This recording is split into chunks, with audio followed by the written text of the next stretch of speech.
Inhale through your nose and exhale through your mouth. Simple, easy, and something the majority of us don't really think about until suddenly you can't so easily because you're caught in the cloying center of hay fever season. You're face down in the ice-cold ocean, or you're standing in front of an audience full of people giving a speech. I started singing when I was 5 years old. Piano lessons followed at age 6.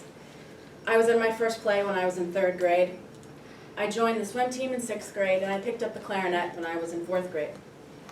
All of these things have allowed me thousands of hours to focus my attention on my breath and my breathing, studying it, honing it, growing it, learning to control it, and focus the power of it, loving it, hating it, relishing it, abusing it, and ultimately respecting it.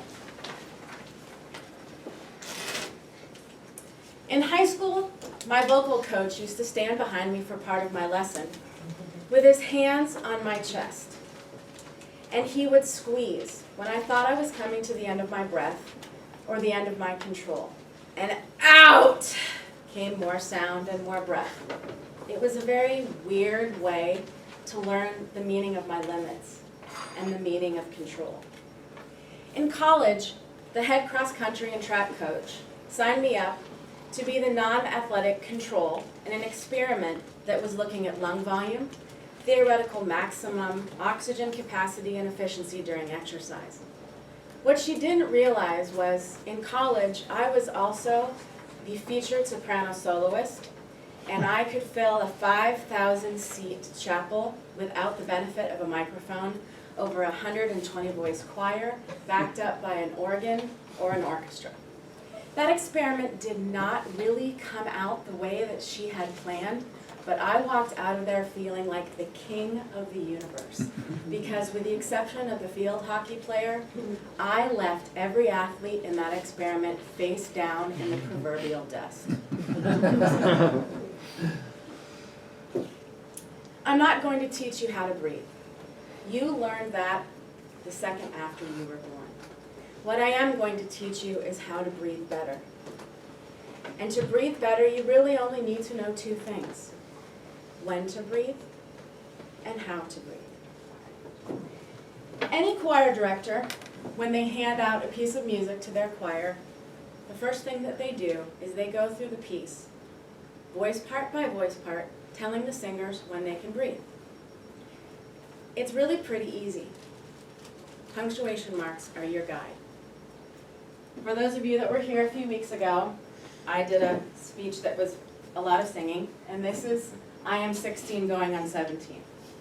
And you can see here where the commas are, and where the periods are, and where the breaks are. When you see a period, that's an indication to breathe. When you see a comma, it's an indication to take a shorter breath, or a pause. And using the breaths from the commas and the periods and the dynamic markings like this, a director shapes the music. They create phrases. They create a story. And just because there's a comma doesn't mean that you have to breathe. But if there isn't a comma or there isn't a period, you cannot breathe. So let's see if I can do this. You wait, little girl, on an empty stage, for fate to turn the light on. Your life, little girl, is an empty page that men will want to write on, to write on. Speaking is no different. Punctuation should also be your guide. A period, you can take a breath. Certainly a paragraph is the end of a thought. Definitely you can take a breath. But a comma, that's probably not enough time to be taking a breath. When I write, no matter what I'm writing for, I frequently speak what I'm writing out loud. And if I've written a sentence that doesn't allow me to take a breath, I know I probably need to rewrite that sentence or break it up. Hearing the words spoken off the page brings their natural rhythm to life. It helps me to build my sentences, shape my paragraphs, and color my thoughts, just like they do in music. The average adult takes 12 to 16 breaths in a minute.